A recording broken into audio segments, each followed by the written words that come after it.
It was a crisp Monday morning in Washington, D.C., the kind where the air carried the scent of possibility, or perhaps something more sinister.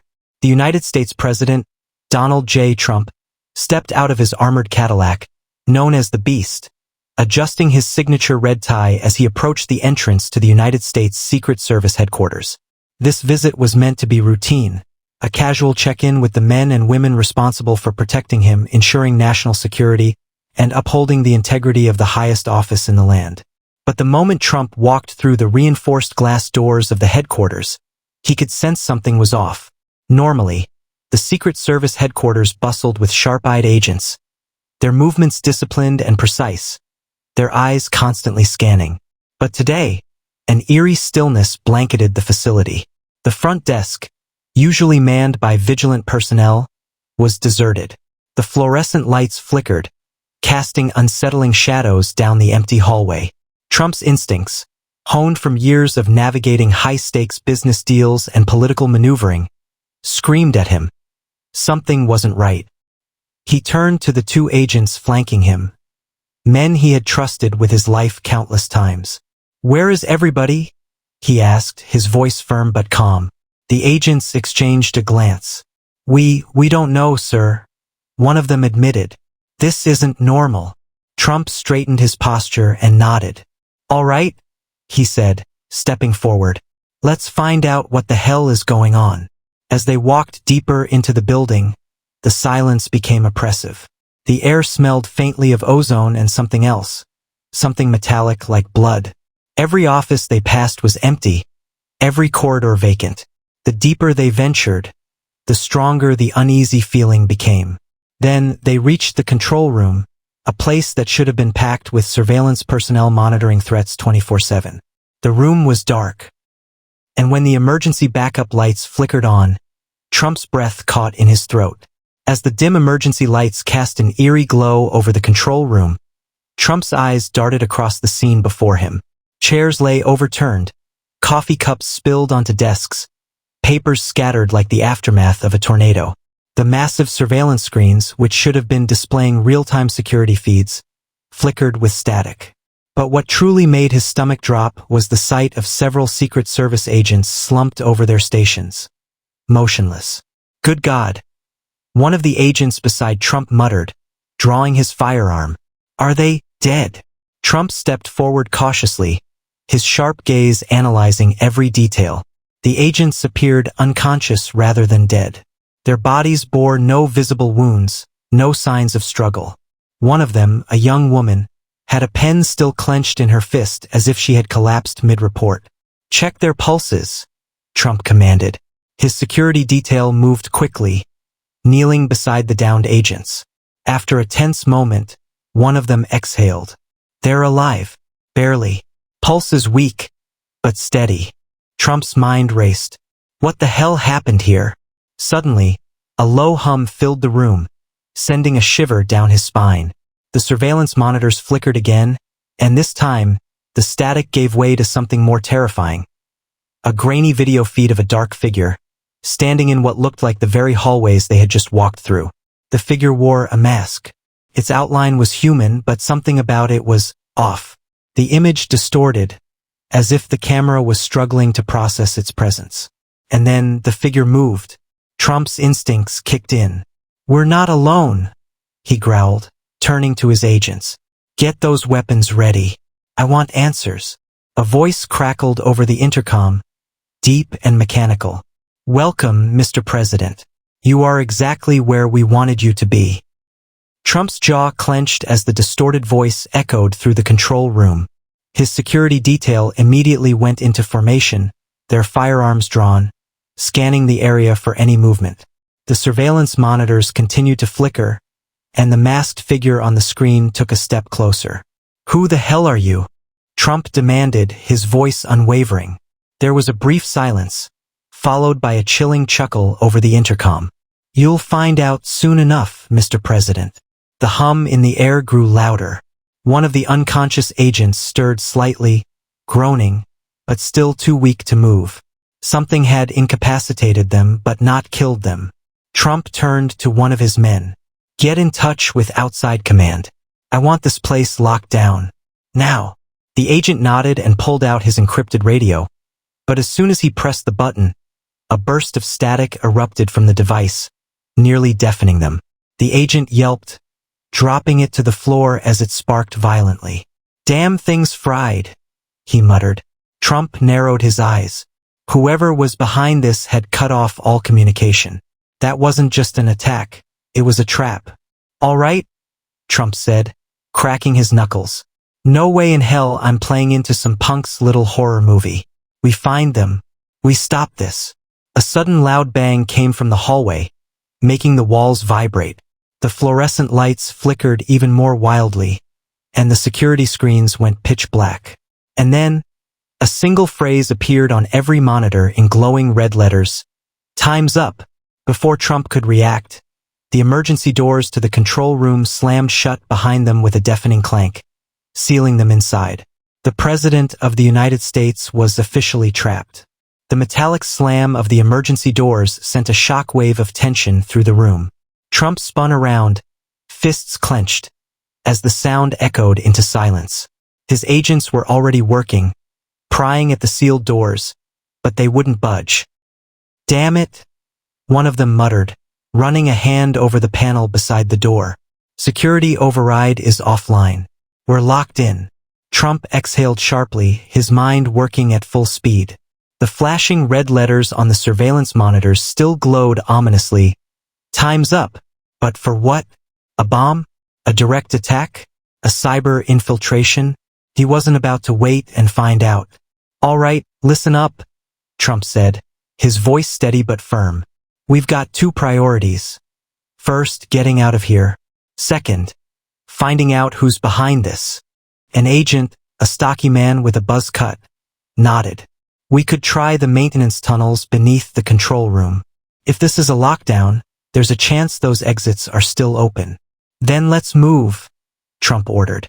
No more waiting around.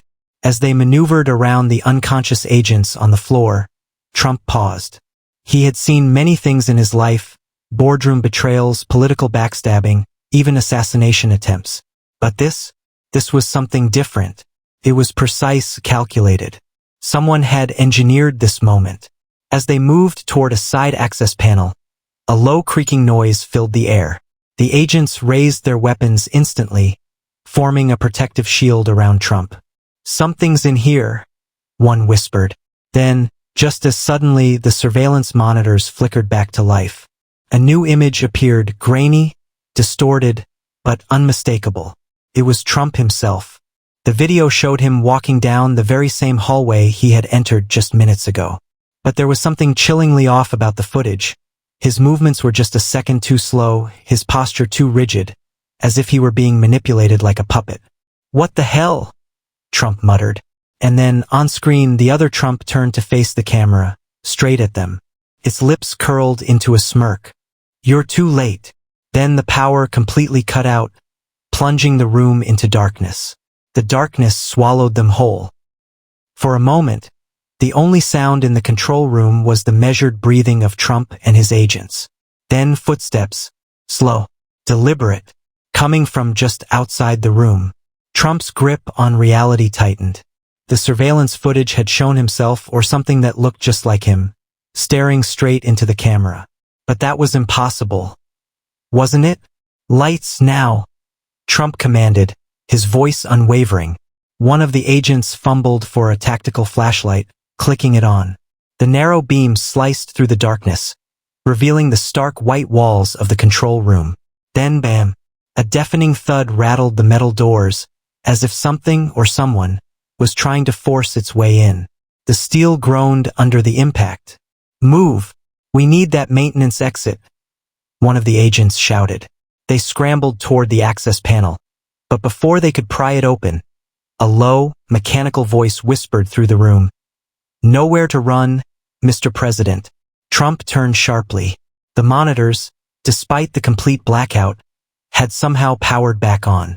And there it was again, his own face, staring at him through the static. Except this time, the figure on the screen wasn't smirking. It was laughing. Slow. Sinister. All right? Trump muttered, adjusting his cuffs. Now I'm pissed. He strode toward the screen, the flashlight beam bouncing off the monitor's glass. What the hell do you want? He demanded. The figure tilted its head slightly, then whispered, to replace you. And then, the door behind them burst open. The thing standing in the doorway was Trump, or at least a perfect replica of him. Same tailored suit, same golden hair, same piercing eyes. The only difference? The smile. Too wide, too unnatural, and it was looking directly at him. The agents reacted instantly, raising their weapons and taking defensive positions around Trump. But the thing standing in the doorway, his exact double, didn't flinch. Instead, it stepped forward. Trump locked eyes with it, his instincts screaming that whatever this was, it wasn't human. There was something unnatural in the way it moved. Too smooth, too calculated, like an actor playing a role with just a fraction of reality missing. One of the agents, a tall man with years of combat experience, barked a warning. Don't move. Identify yourself. The imposter chuckled, a sound eerily identical to Trump's own voice. Now, it purred, stuffing its hands into its pockets with casual ease. Let's not be rash. After all, I am the president. Trump's expression hardened. Like hell you are. The thing smirked. Oh, but I will be. Then, faster than humanly possible, it lunged. Gunshots rang out as the agents fired, their bullets ripping through the imposter's suit. But instead of blood, black, inky liquid seeped from the holes, dripping onto the floor like oil. The thing stumbled back slightly, blinking, before letting out a slow, distorted laugh. Oh, it hissed, looking down at the wounds as if they were nothing more than an inconvenience. You really thought that would work? Then, before their eyes, the bullet holes sealed themselves shut. Trump took a step forward, unfazed.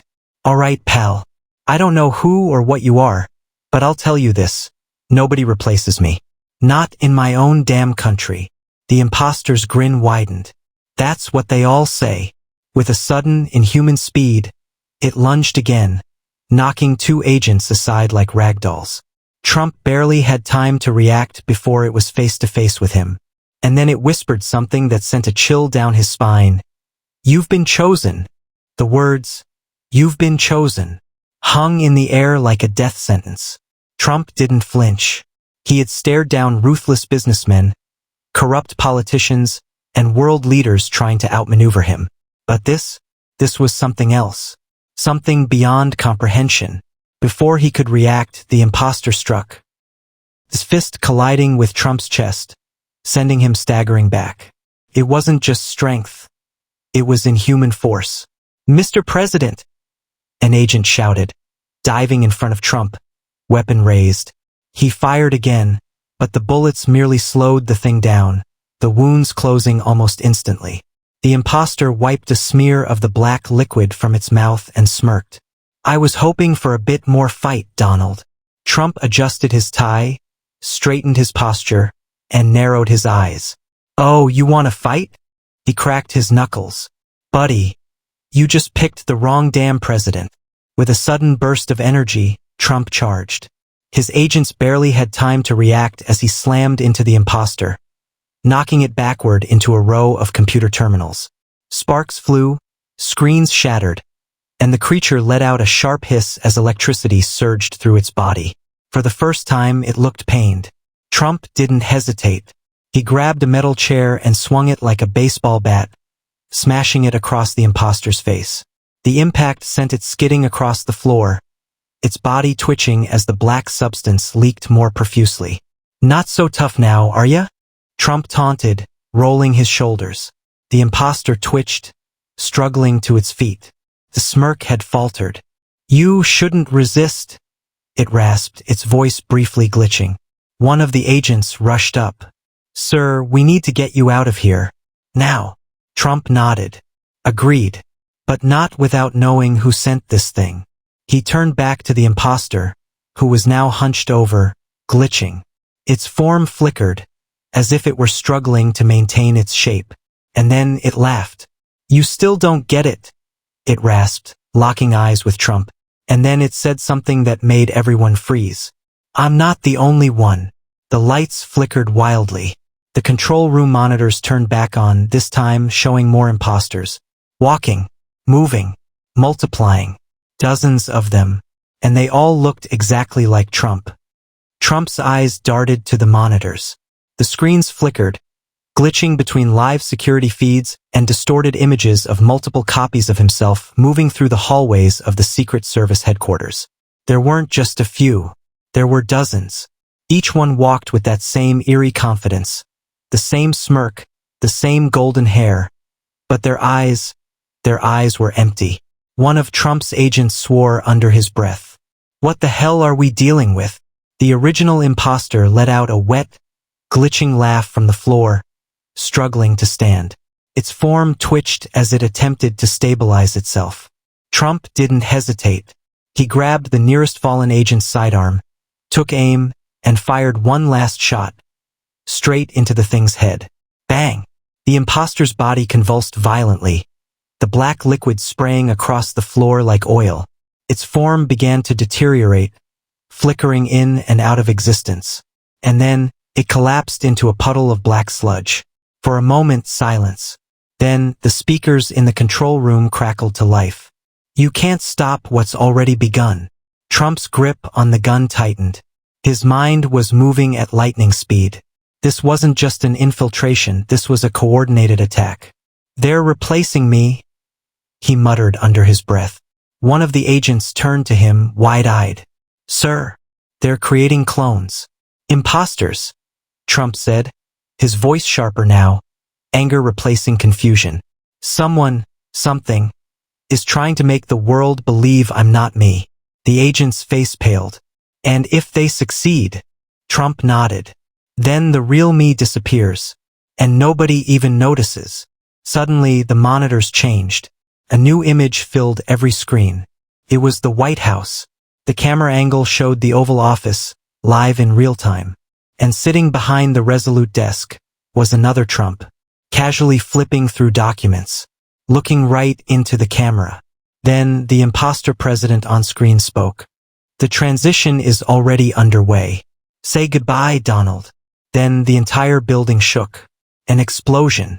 Somewhere inside Secret Service headquarters. The lights flickered wildly. A siren blared. The intercom crackled. Security breach. All personnel evacuate immediately.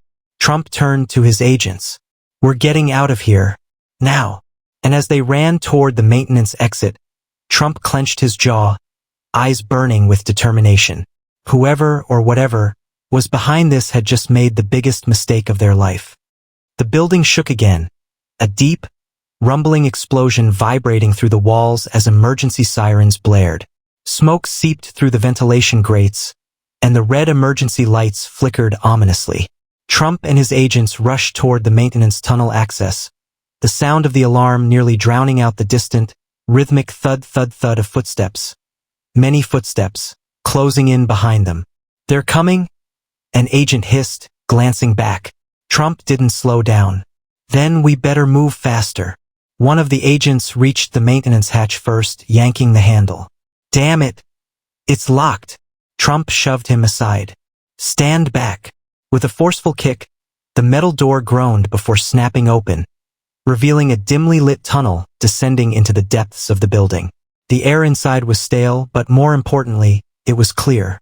No imposters in sight. This leads to an underground exit near the Potomac, an agent informed him. Trump nodded, wiping sweat from his brow. Then let's get the hell out of here. Just as they were about to descend, a voice echoed down the hallway behind them. Mr. President. It wasn't just any voice. It was Trump's own voice. He turned slowly. A crowd of them stood at the end of the hall. An army of perfect copies, standing shoulder to shoulder, blocking their only way out. Their expressions were blank, their postures too stiff, their movements too synchronized. One of them, standing in the center, stepped forward. It was the Oval Office imposter, the one from the monitor. He smiled.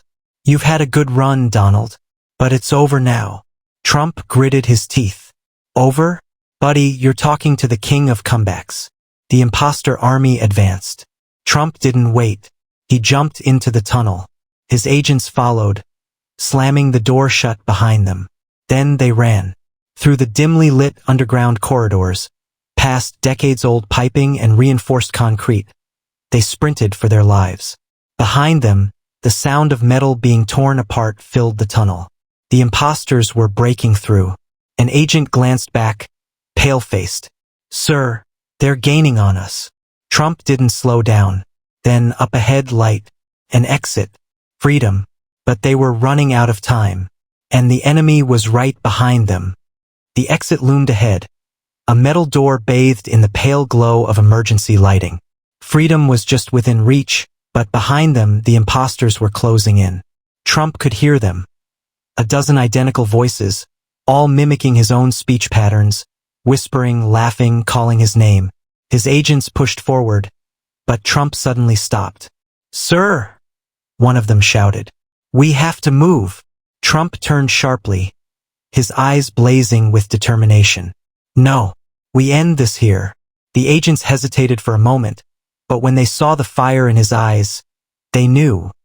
Donald Trump wasn't running. He was fighting back. One of the agents tossed him a second sidearm. Trump caught it midair, cocked it, and turned to face the approaching clones. They flooded into the tunnel like shadows. Their expressions were eerily identical, wide, toothy grins stretched just a little too far. Trump squared his shoulders. He had been in battles before. This was just another one. "Come on, you sons of bitches," he muttered. And then they charged. Gunfire exploded in the tight corridor. Trump and his agents fired round after round, bullets tearing through the first wave of impostors. Black sludge splattered against the walls as the clones fell, but more kept coming. One of the agents yelled, "Sir, we're almost out of ammo." Trump wasn't listening. His focus was on one target, the leader, the Oval Office imposter still standing in the back, watching, smiling. Trump ran straight for it. The imposter moved too. They met head-on, fists colliding. The clone was strong, inhumanly strong, but Trump fought like hell. He threw a punch, knocking its jaw sideways. The thing's face glitched, distorting as if reality itself had cracked. The imposter snarled, swinging wildly, but Trump ducked. Then, he grabbed its collar, yanked it forward, and slammed its head against the concrete wall. The imposter's form flickered violently. Its body began to collapse, the black liquid oozing from every orifice. It looked up at him one last time, its voice glitching. "You can't stop this." Trump scoffed. "Watch me." With a final, brutal strike, he slammed his foot onto its chest, crushing it into oblivion. The remaining impostors screamed, convulsing, melting into black sludge. And then silence. The tunnel was clear. Trump wiped his brow, breathing heavily. His suit was torn, his hands were bruised, but he was still standing. One of the agents exhaled. "Sir, what the hell were they?" Trump straightened his tie, smirking. "Doesn't matter." He turned toward the exit, pushing the door open. Fresh air hit his face as he stepped out into the night. He pulled out his phone. There was a call to make. As the line connected, Trump spoke calmly. "Get me the Pentagon. Now, we've got a situation." Because if there was one thing Trump knew for sure, this wasn't over. The end, or just the beginning.